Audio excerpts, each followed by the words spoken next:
त्यांचा छोटासा व्यवसाय आहे आपला. अरे वा, व्हेरी गुड. मध्ये किती वर्षापासून व्यायाम करताय?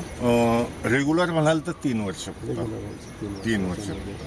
काय झालं तर तुम्हाला आता तुम्ही व्यायाम करता, आत्ताचं जीवन आणि व्यायाम न करताचं जीवन याच्यामध्ये काय फरक? व्यायाम न करतानाचं जीवन म्हणलं तर डॉक्टर लोकांची क्षमा मागून सांगतो की घरी संध्याकाळी आलं, अरे कसं नसं होतंय, हा जो आजार आहे किंवा मी डॉक्टरकडे जाऊन येतो, अशा प्रकारचं चालू असायचं.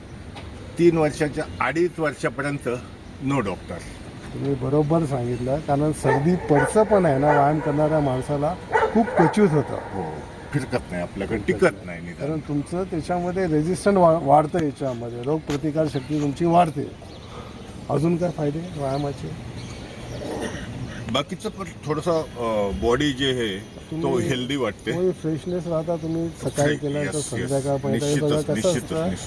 की चालणं, पळणं किंवा हे व्यायाम याच्यामुळे माणसामध्ये ऊर्जा निर्माण राहते, माणूस थकत नाही. तुम्ही तसंच राहता?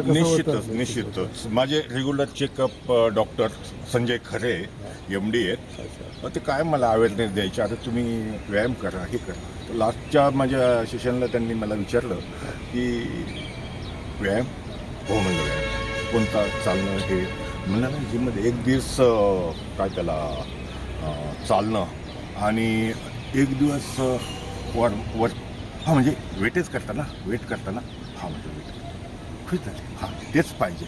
स्नायूंना तुम्हाला अनेक पेशी, करोडो पेशी दररोज मरतायत आणि करोडो पेशीचा जन्म होतो. बरोबर. आणि ज्यावेळी तुम्ही व्यायाम करता त्यावेळी जे स्नायूंमध्ये पेशी निर्माण होतात ते क्रिएशन होतं. अरे वा, चांगली माहिती दिली. अजून आता तुम्ही या वयात आहात, तुम्हाला काही शुगर वगैरे याचा काही आजार वगैरे का आहे? नाही, शुगर नाही, BP नाही, काही नाही. हो, चालू व्हायचं तर आम्ही व्यायाम चालू केला. तुम्ही रेग्युलर किती तास व्यायाम करता? किती म्हणजे तासामध्ये करता की मिनिटामध्ये करता? कसं आहे तुमचं? 1 तास. 1 तास. एक तास. 1 तास तुम्ही स्वतःच करता देता, स्वतःच्या शरीराला देता.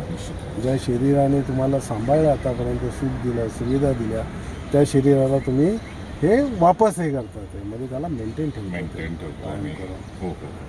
चांगली माहिती. 3 वर्ष किती वर्ष झाली? मी 3 वर्ष रेग्युलर करतोय. 3 वर्ष रेग्युलर. आणि खरंच जे आपण जे अवेअरनेससाठी आता पिक्चराईज करताय आणि त्याचा अवेअरनेस देताय त्याबद्दल थँक्यू. आणि सर्व बंधूंना, भगिनींना दिवाळीच्या हार्दिक शुभेच्छा.